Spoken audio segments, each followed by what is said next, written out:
Rasulullah sallallahu alaihi wasallam mengatakan, al-mar'u ala dini khalili, falyanzur ahadukum man yukhalil. Orang itu tergantung agama teman baiknya, teman akrabnya. Maka kalian lihat dengan siapa kalian berteman. Bahkan sebagian ulama mengatakan, kalau kau ingin tahu fulan, lihat dia suka berjalan dengan siapa. Jadi kalau kita mau menikahkan anak kita, putri kita, kita lihat fulan ini duduknya sama siapa.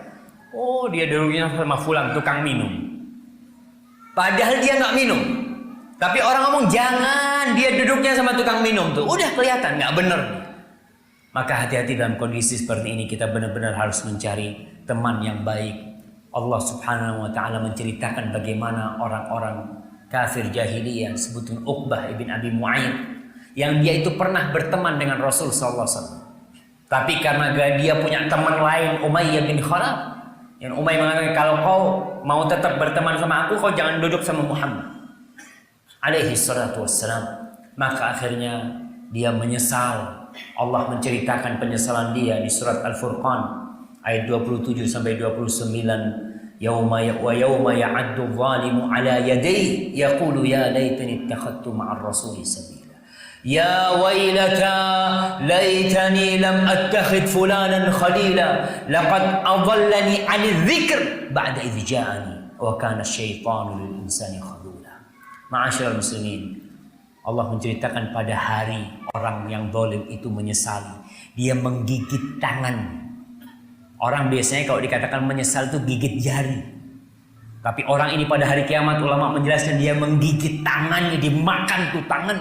Karena penyesalan dia mengatakan, andai kata aku berteman dengan Rasul SAW, andai kata aku tidak berteman dengan fulan, andai kata dia tidak jadi sohibku, jadi sahabatku, dia telah menyesatkan aku setelah peringatan itu datang kepada aku.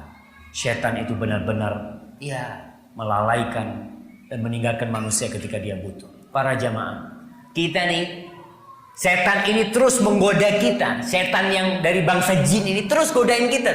Kita jalan, kita kemana, dia godain kita terus. Bagaimana kalau tambahan dapat sohib yang gak benar? Habis sudah gitu. Maka carilah teman yang bertakwa kepada Allah subhanahu wa ta'ala.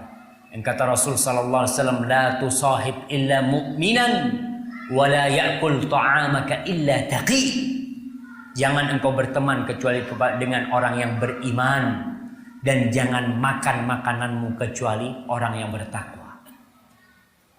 Kita lihat kenapa Nabi mengatakan jangan makan makananmu kecuali orang yang bertakwa. Biasanya tuh sohib akrab tuh diajak makan ke rumahnya, masuk ke rumah dia. Kalau temen yang kita ajak ke rumah kita adalah teman-teman yang buruk ya, gimana anak-anak kita? Oh, bapak berteman dengan fulan ya, oh, ini orang nggak benar gitu ya. Anak kita akan terpengaruh dengan yang seperti itu. Maka wasiat ini perlu kita jalankan. Carilah teman-teman yang kelak akan mencari kita kalau kita tidak masuk surga dan dia masuk surga terlebih dahulu. Kata Allah subhanahu wa ta'ala, al-akhillau yawma idzin ba'duhum li ba'din adu illal muttaqin. Semua orang yang saling mengasihi, semua orang yang saling bersahabat, saling mencintai, kelak pada hari kiamat mereka akan saling bermusuhan. Bapak sama anaknya akan saling berlarian. Yauma yafirul mar'u min akhihi wa ummihi wa abihi wa sahibatihi wa bani. Lari semuanya. Bahkan akan terjadi permusuhan. Yang dulu sohib nggak ada, nggak kenal sama ente lagi, akan saling mencela gara-gara engkau aku ini seperti ini. Subhanallah. Illal muttaqin. Kecuali orang-orang yang pertemanan dia, yang persahabatan dia dibangun di atas ketakwaan kepada Allah Subhanahu wa ta'ala. Maka berusaha kita untuk membangun persahabatan kita dengan orang-orang yang baik ya. Yang kalau kita lalai dia mengingatkan kita. Teman yang baik itu bukan teman yang senantiasa ngasih kita makan ya, ngasih kita fulus, enggak. Tapi teman baik kita adalah teman yang senantiasa mengingatkan kita dengan bagian kita di akhirat nanti. Kalau kita nggak ikut pengajian, di telepon, fulan, aku kok nggak ngelihat engkau di pengajian, kemana kau? Di telepon, masya Allah. Ketika mau sholat berjamaah, fulan kok kelihatan sama engkau? Diingatkan terus dengan fulan. Itu yang perlu kita cari dalam kehidupan ini.